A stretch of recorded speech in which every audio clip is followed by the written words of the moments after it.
Supongo que ha llegado el momento de revelar que mi afición por lo paranormal y lo erótico es producto de una tradición familiar. Esto, sin embargo, podría revelar mi identidad, y no estoy preparada para que ello suceda. Por eso he debido cambiar algunos nombres, pero cambiar los lugares y otras informaciones restaría demasiada belleza, horror y misterio a los hechos. La historia de Don Felipe de Cereceda es borrosa. No es mi ancestro directo, ya que, por una tragedia, o quizá más de una, no pudo tener hijos. El abuelo de mi abuela era su hermano, y debió viajar a Chile luego de su muerte a administrar sus bienes. Don Felipe era un gran empresario naviero, además de un hombre culto e ilustrado. Vio la oportunidad en Valparaíso, Chile, porque antes de la existencia del Canal de Panamá, era un puerto obligado para todo movimiento transoceánico. Allí, logró crear una gran empresa naviera junto a sus socios ingleses. Si bien la lengua de Chile es el castellano, moverse entre los potentados del puerto exigía el dominio del inglés, cosa que mi pariente tenía como ventaja sobre los nativos del país. Sin embargo, cuando mi antepasado llegó a recibir y administrar su herencia, de la empresa naviera solo había conservado algunas acciones, que le daban un pasar decente, pero muy alejado de la opulencia original. De esta última, lo único que quedaba era una gigantesca casa, que alguna vez había sido uno de los centros sociales más importantes del puerto y del país, pero que hacía tiempo se había transformado más bien en un elegante monasterio, si es que podemos usar ese nombre para la vivienda de un hombre con las creencias de Don Felipe. Por lo que he podido reconstruir de sus diarios, y lo que comentaban los ancianos de la familia, este caballero se dedicó principalmente a trabajar toda su vida, y esto fue lo que le llevó a una posición privilegiada antes de los 40 años. Sin embargo, siempre consideró como parte de su trabajo el cultivo de su espíritu y de sus relaciones sociales, por lo que no se parecía a aquellos empresarios que solo conocen su oficio. El hombre era versado en música, aunque nunca pudo tocar ningún instrumento, cosa que le frustraba muchísimo. Tenía un buen oído, pero él mismo describió sus manos como de 10 pulgares. También había cultivado la filosofía y las artes liberales. Era aficionado a la poesía, e incluso publicó un libro de poemas con seudónimo, para no perder la seriedad de su perfil empresarial. También era un conocedor de las ciencias ocultas, cosa muy de moda en la época, y llegó a ser el gran maestre del capítulo chileno de una sociedad conocida simplemente como la Hermandad de la Rosa. Hasta donde sé, quedan algunos capítulos de esta sociedad en algunas ciudades del mundo. Sin embargo, cuando traté de averiguar algo sobre él allí, no fui bien recibida, ya que el nombre de Don Felipe ya no cuenta con el prestigio original. Lo que no es sorprendente. Mi abuela me contaba que su abuelo había pensado radicarse en Valparaíso y continuar los negocios de su hermano. En cambio, liquidó todos los bienes y volvió lo más rápido que pudo a Cádiz, y nunca más quiso saber de Chile ni de Valparaíso. Lo único que guardó de Don Felipe fue una colección de cuadernos que eran sus diarios, y un volumen escrito en una lengua extraña, que tengo la impresión de que es el texto fundamental de la Hermandad de la Rosa, y de que los extraños caracteres son en realidad un código, y no una lengua. En aquellos días, la comunidad migrante más importante de Valparaíso eran los ingleses. A pesar de la rivalidad que los españoles sentían en la época contra ese pueblo, Don Felipe fue capaz de relacionarse con ellos muy bien. De hecho, fue uno de los primeros miembros hispanos de las logias masónicas inglesas. Su especial relación con ellos se hizo más notoria luego de su compromiso con Teresa Sinclair, una dama casi 20 años menor que él. Ella era la hija de Mycroft Sinclair, otro empresario naviero que se transformó en socio de Felipe. Hubo rumores malintencionados que decían que Felipe se había comprometido con ella por conveniencia. Sin embargo, basta con leer una sola de las muchas referencias que hay sobre ella en los diarios, para desmentir esas habladurías. Siempre consideré a las mujeres como una distracción molesta y una absurda necesidad del cuerpo. Hasta que conocí a Teresa. Ella no es solo una beldad que bien hubiera podido rivalizar con Helena de Troya, sino que además su mente supera la de los hombres más brillantes.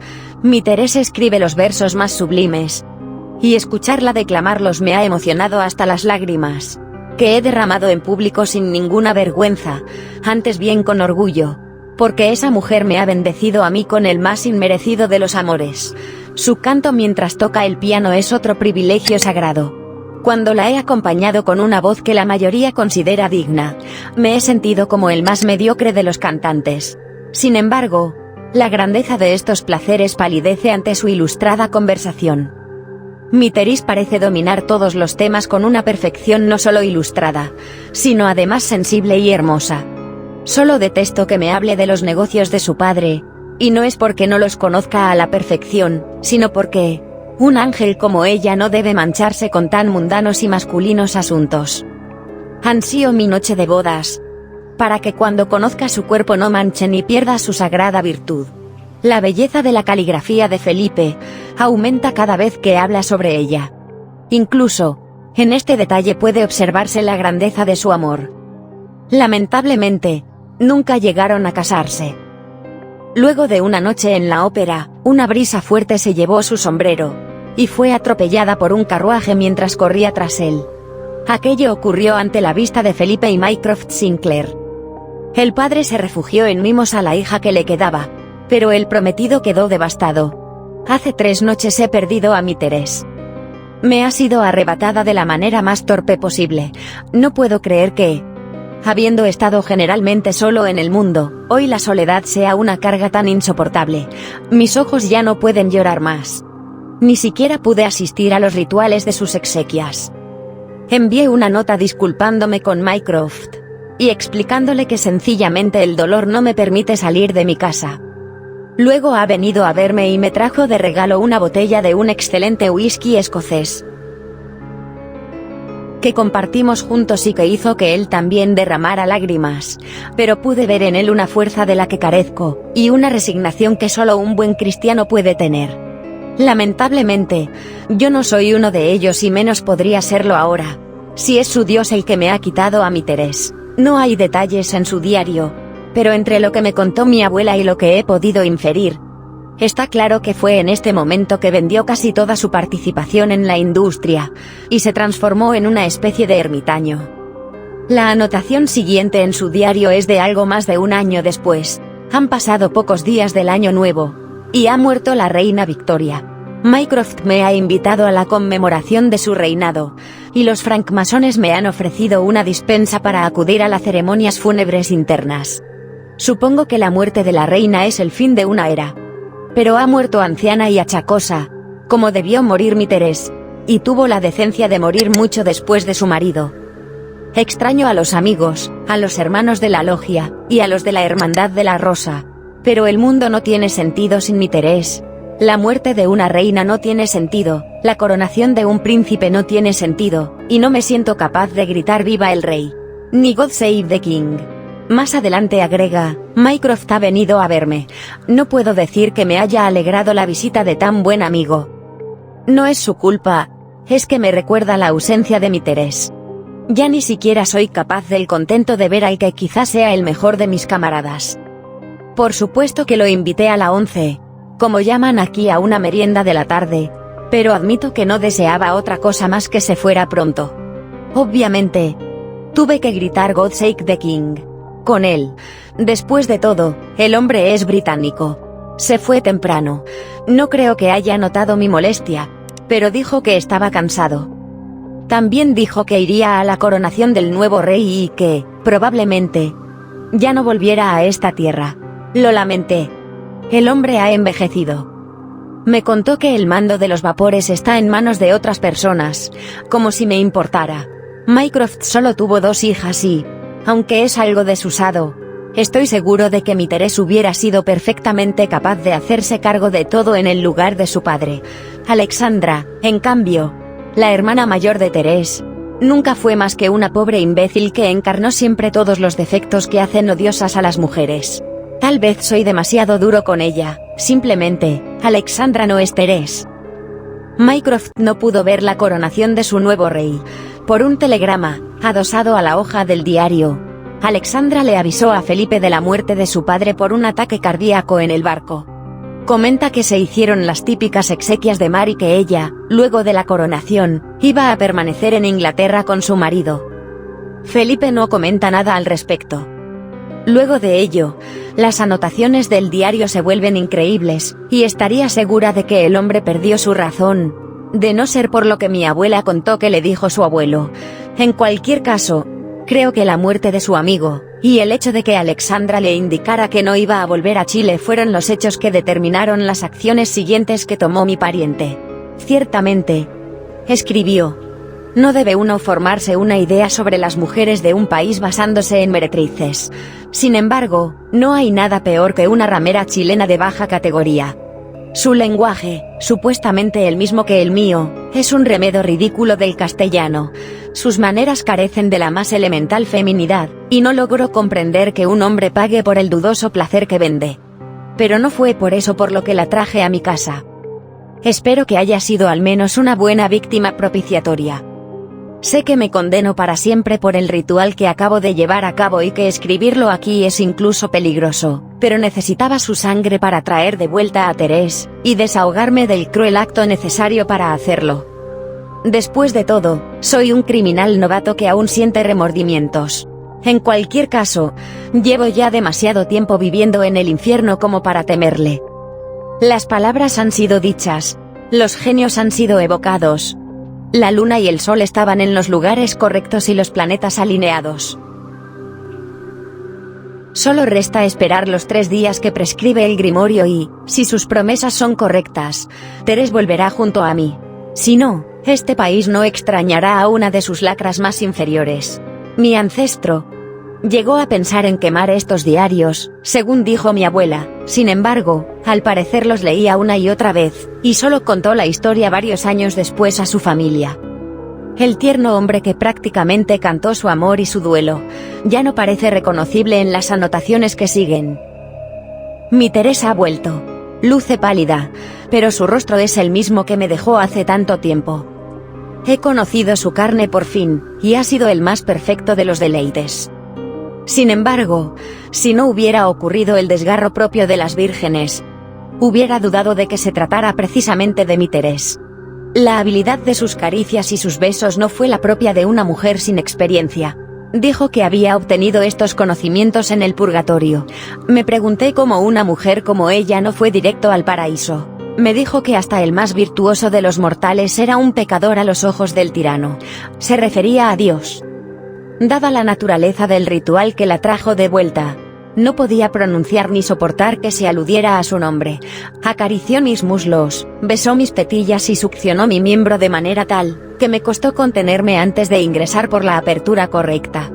Entonces sentí el más intenso de los placeres, y mi dureza hizo parecer blandas todas mis anteriores incursiones. Después me ha hecho dormir como si fuera un bebé, y he tenido el más agradable de los sueños. Tengo un solo temor, sé que he condenado para siempre mi alma, pero ¿habré condenado también la suya? Este y solo este sería el único infierno de temer. En este punto, recordé que don Felipe de Cereceda era además un gran poeta. ¿No habrá sido también un excelente novelista?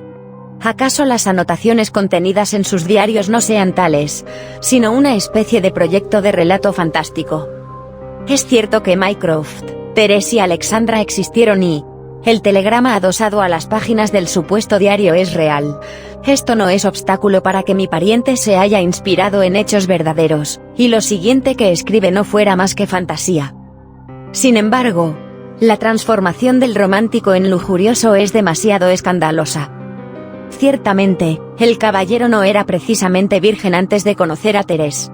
Sin embargo, describe la sexualidad como una necesidad molesta, de la que quiere deshacerse lo antes posible para dedicarse a otras cosas.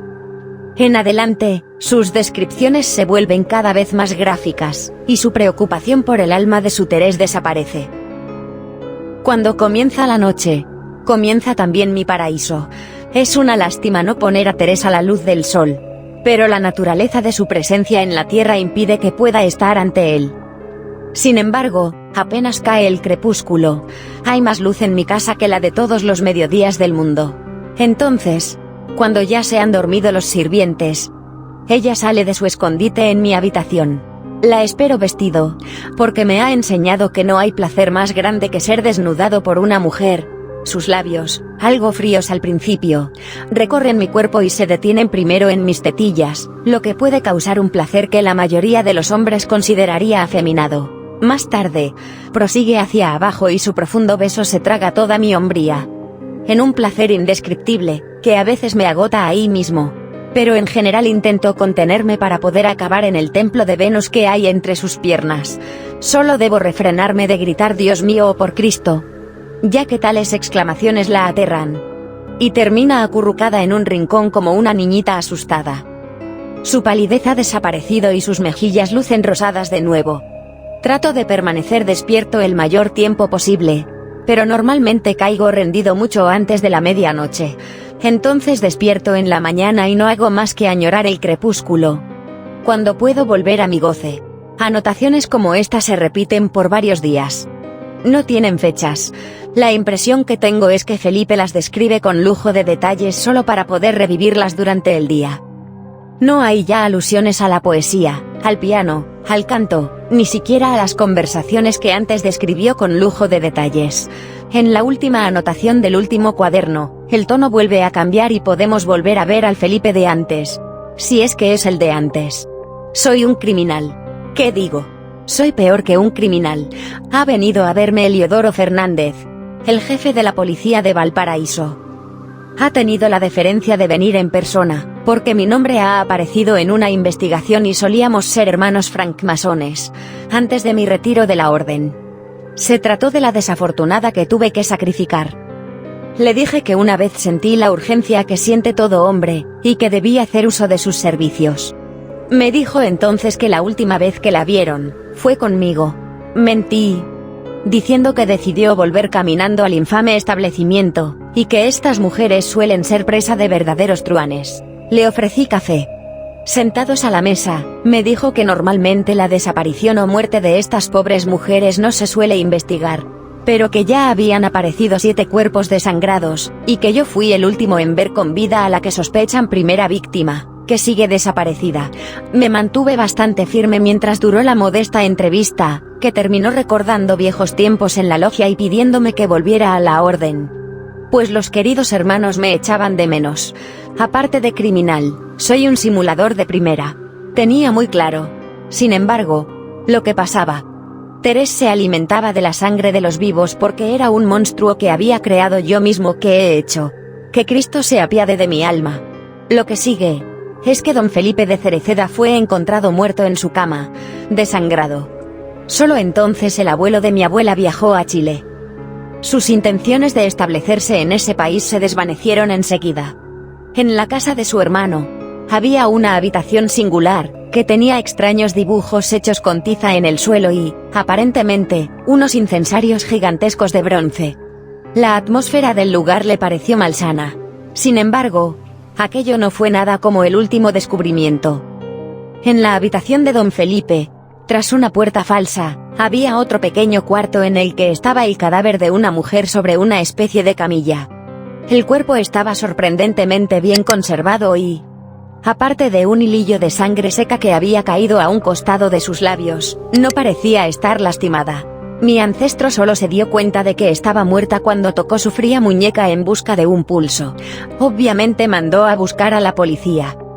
El mismo Eliodoro Fernández, junto con algunos agentes, se encargó de que sacaran el cuerpo. Sin embargo, apenas la luz del sol tocó a la mujer, ella comenzó a arder y retorcerse hasta no quedar más que un montón de cenizas. Según mi abuela, 2 agentes de policía se orinaron ahí mismo, siendo que eran hombres curtidos en la violencia, y no precisamente cobardes. Cuando niña, antes de que me dejaran leer los diarios, solía preguntar entre risas si a su abuelo le había pasado lo mismo. Ella me dijo que no lo sabía. Ahora de adulta, no me extrañaría que así hubiera sido, si es que esta leyenda familiar fuera cierta. Muchas gracias por haber llegado al final de este video. Si de verdad os ha gustado, os invito a suscribiros a este canal, para que recibáis las notificaciones cada vez que subamos otra historia erótica y paranormal.